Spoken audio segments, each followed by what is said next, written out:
Hello everyone.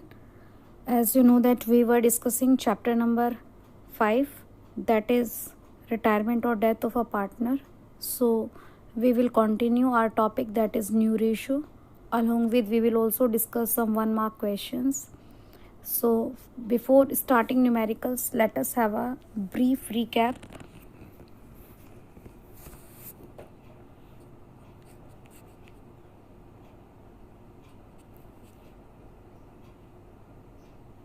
We have discussed the topic new ratio. Then we have discussed gaining ratio. Then we have discussed about treatment of goodwill, a brief introduction, and then we have discussed about accumulated profits in brief. So let us have a brief introduction of all of these. So firstly, new ratio. How we will calculate new ratio? By adding old ratio plus gain. And how we will calculate the gain? By deducting old ratio from the new ratio. In this manner we will calculate new ratio and old ratio. Then we have discussed about goodwill. So goodwill may be of two types in the question. It may be book goodwill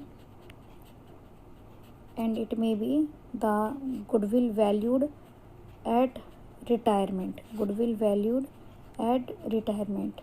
So this book goodwill will be done in the old ratio and this will be done in the gaining ratio. What is the entry for this? The entry for this is gaining to sacrificing.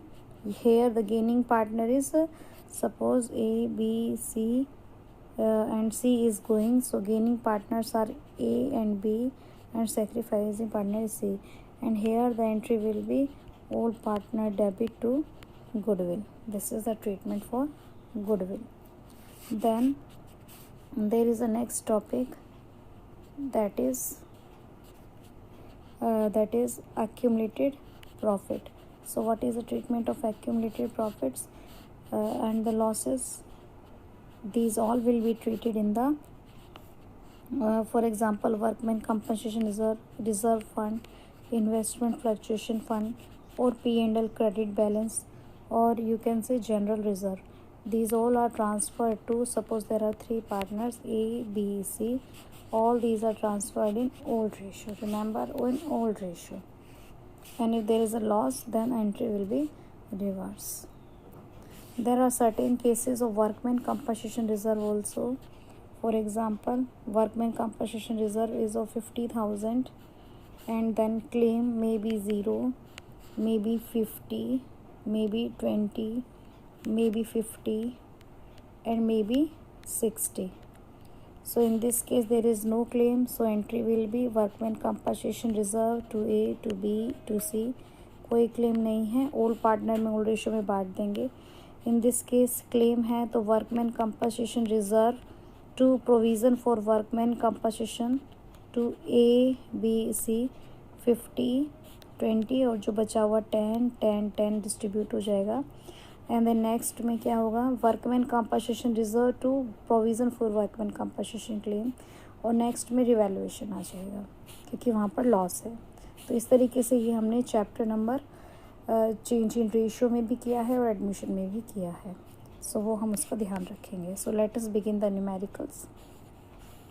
First question, give the journal entry to distribute the workman compensation reserve of 60,000 at the time of retirement of Sajjan where there is no claim. What is the amount of reserve here? Amount of reserve is 60,000 and at the time of retirement there is no claim. Claim is 0.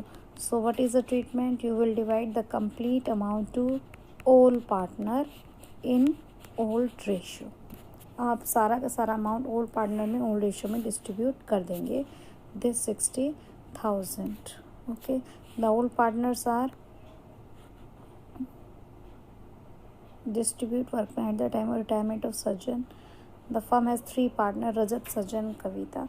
So entry will be workman compensation reserve to Rajat, to Sajjan, to Kavita, 60, 20, 20. Workman compensation reserve to Sajjan, to Rajat, to Kavita,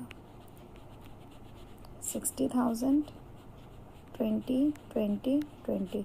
Pass the narration also. Distribution of the workman compensation reserve. Next, give the journal entry to distribute the workman compensation reserve of rupees 70,000 at the time of retirement of नीति. नीति is getting retired. Firm में 3 partner हैं, रवीना, नीति and रजत. तो नीति जा रही है और 70,000 रिजर्व है, 25,000 का क्लेम है. तो कैसे करेंगे? वर्कमैन कंपनसेशन रिजर्व में कितना है? 70. फिर क्या एंट्री बनेगी? To provision for workman compensation claim, that is 25. उसके बाद में जो बच गया अमाउंट 70 में से 25 लेस कर दो 45. तो ये 15, 15, 15 तीनों बचे हुए पार्टनर में रवीना, नीति और रजत में बांट दिया जाएगा. Next, Ram, Mohan and Sohan are partners in a firm sharing profit and losses in the ratio 4:3:2. Mohan retire, his share was taken over equally. ये आपका क्या हो गया है? ये आपका ओल्ड रेशियो है. टेकन ओवर इक्वली यानी कि गेनिंग रेशियो हो गया equally. In which ratio the profit और loss of revaluation. Revaluation profit loss किस रेशियो में बांटा जाएगा? तो रिवैल्यूएशन का प्रॉफिट लॉस किस रेशियो में बांटा जाता है? ओल्ड रेशियो में. वो क्या है? 4:3:2. Then Kumar, Verma and Naresh were partners in a firm. Ratio है आपका 3:2. 23 जनवरी को Verma died. Verma share of profit is calculated this. तो ध्यान रखना, अभी हमने टॉपिक किया नहीं है, 1 मार्क का क्वेश्चन है, फिर भी डिस्कस कर लेते हैं. डेथ ऑफ अ पार्टनर के केस में प्रॉफिट देने की एंट्री होती है. Profit and loss suspense account debit to deceased partner. तो यहाँ पे डिसीज्ड पार्टनर है Verma. P&L suspense to Verma. Amount कितना है? 2350. P&L suspense to Verma. Next, ATR were partners in a firm. Ratio 5:6:7. Capitals are 5 lakh, 6 lakh, 7 lakh. State the ratio in which goodwill of the firm. Goodwill of the firm rupees 1,60,000 will be adjusted. तो goodwill of the firm जो retirement के time पर होती है वो किस ratio में adjust होती है? Gaining ratio. So what is the correct answer? Gaining ratio. These all are 1 mark questions. Goodwill का ट्रीटमेंट किस में होता है? 1 मार्क गेनिंग रेशियो में. At what rate of interest. अगर आपने डिसीज पार्टनर को पेमेंट नहीं किया है, कोई पेमेंट ड्यू है, तो किस रेट से आप उसको इंटरेस्ट देंगे? तो that is 6% per annum. Then name the account which is open to the credit share of profit. Deceased partner को देना है, तो अभी हमने किया था. P&L suspense account debit to deceased partner. P&L suspense to deceased. तो इन्होंने पूछा है कौन सा अकाउंट ओपन करेंगे, तो कौन सा करेंगे? P&L suspense. इसे 2 डिडक्शंस बताओ जो आपको करनी पड़ती है जब आप डिसीज पार्टनर को पेमेंट देते हो. तो आपको पता है अकाउंट का शेप T शेप होता है. Here credit, here debit. तो डेबिट में पार्टनर के क्या क्या अमाउंट आती हैं? To drawing, to interest on drawing. तो 2 आइटम्स क्या हो गई? Drawings and interest on drawings. Then on the death of a partner his share. Partner की डेथ होने पर उसका प्रॉफिट का शेयर विल बी ट्रांसफर्ड. तो कहाँ ट्रांसफ़र होगा? Debit of P&L account? नहीं. Credit of P&L account? नहीं. कहाँ ट्रांसफ़र होता है? पार्टनर की डेथ होने पर उसका प्रॉफिट का शेयर. क्या एंट्री बनती है? P&L suspense to deceased partner. Deceased partner के क्रेडिट में या P&L सस्पेंस के डेबिट में. तो what is the correct answer? Debit of P&L suspense. Difference between P&L appropriation, P&L suspense. P&L appropriation और P&L सस्पेंस में क्या डिफरेंस होता है? P&L सस्पेंस 1 ईयर का बनता है, ये 1 ईयर से लेस का बनता है. ये डेथ के केस में बनता है क्योंकि ये अनसर्टेन इवेंट है. और ये डिस्ट्रीब्यूट करने के लिए बनता है, प्रॉफिट को डिवाइड करने के लिए बनता है. Then Neetu, Meetu and Titu were partners in a firm. On 1 January 2018 Meetu retire. On Meetu's retirement goodwill is 4,20,000. Goodwill आपको दे रखी है. तो क्या एंट्री बनेगी? तो एंट्री क्या बनेगी? मीतू रिटायर हो रही है तो मीतू सेक्रीफाइसिंग पार्टनर है Neetu and Titu. Goodwill of the firm was 4,20,000। Ratio दिया नहीं है तो इक्वली मान लेंगे। तो ये कितना हो गया? 1,40,000। तो इक्वली ही यहाँ हो जाएगा 70 टू मीतू 1,40,000। देन 3 मार्क्स के क्वेश्चंस करते हैं। इसमें न्यू रेशो कैलकुलेट करना सीखेंगे। M and O are partners sharing profit and losses in the ratio 6:4. O retired, surrendering 1/4 of his share in favor of M and remaining in favor of N. यानी कि इस question में क्या दिया हुआ है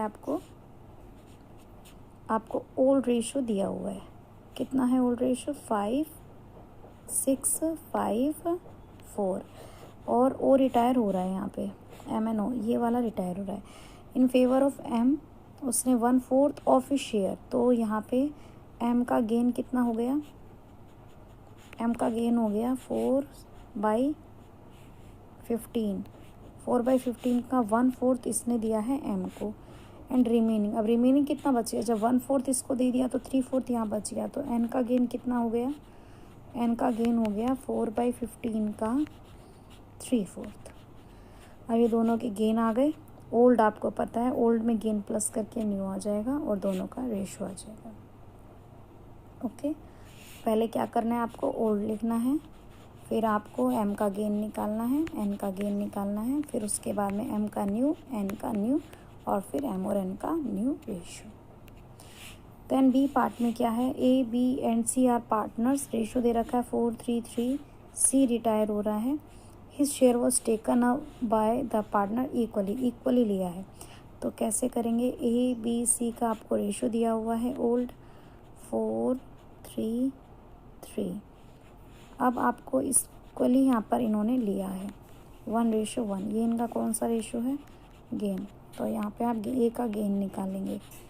A का गेन कितना हो गया? 4/10 का 1/2। और B का गेन भी क्या रहेगा? सेम, क्योंकि दोनों ने इक्वली लिया है। अब A का न्यू कैलकुलेट हो जाएगा और B का न्यू कैलकुलेट हो जाएगा। क्वेश्चन में गेनिंग रेशो पूछा है, तो गेनिंग रेशो पूछा है तो डायरेक्टली आप 1:1 भी लिख सकते हो। K, L और Z are partners in a form. Ratio 4:3:2 और L रिटायर हो रहा है एंड 1/9 उसने K को दिया है और बाकी Z को दिया है। तो बाकी कितना हो गया? 8/9 हो गया। तो इसमें भी आपको पहले K का ओल्ड, फिर K का गेन और फिर K का न्यू कैलकुलेट कर लेना है। कैसे कैलकुलेट होगा? K, L, Z old ratio है 4:3:2। K और Z का गेनिंग कितना हो गया? 1/9। तो दूसरे का कितना हो गया? 8/9। तो K का गेन कैलकुलेट करेंगे। K का गेन हो गया 4/9 का 3/9। L जा रहा है तो 3/9 का 1/9 हो गया आपका K का। और Z का कितना हो जाएगा? 3/9 का 8/9। फिर ओल्ड में गेन जोड़ दोगे तो न्यू कैलकुलेट हो जाएगा। यहाँ पर अरुण, वरुण, चरण 3 पार्टनर्स हैं। वरुण रिटायर, पहले आप इसको इक्वल बना लेना। 1/2, 3/10, 1/5 इक्वल बनाएंगे। 2 से मल्टीप्लाई, यहाँ 1 से, यहाँ 5 से, और इक्वल बनाने के बाद में 5, 3, 2 आ जाएगा। वरुण रिटायर हो रहा है और उनका गेनिंग रेशियो आपको कैलकुलेट करना है। तो क्वेश्चन बहुत आसान है। इस बार आपको ओल्ड दिया है और न्यू दिया है। गेन कैलकुलेट करने के लिए क्या फॉर्मूला होता है? Old minus new minus old. New ratio minus old ratio में कैलकुलेट कर लेंगे। देन आपको नेक्स्ट क्वेश्चन में 3 पार्टनर्स दिए हुए हैं, ओल्ड दिया हुआ है and his share is taken by RMS। Gaining ratio दिया हुआ है। तो ये पहले की तरह आप ओल्ड दिया हुआ है, गेन कैलकुलेट कर लेंगे और न्यू निकालने के लिए ओल्ड प्लस गेन कर देंगे। ठीक है। ABC वर पार्टनर्स, रेशो दिया हुआ है 5:3। His share taken up by equally. यहाँ पर भी आपको गेन दिया हुआ है 1:1। ओल्ड दिया हुआ है, गेन कैलकुलेट करेंगे, ओल्ड में प्लस कर देंगे। ABC were partner, ratio 6:4। His share is taken up by equally. Same question है। I hope that you will do this sums. So today's homework is complete from 11 to 26. Thank you so much.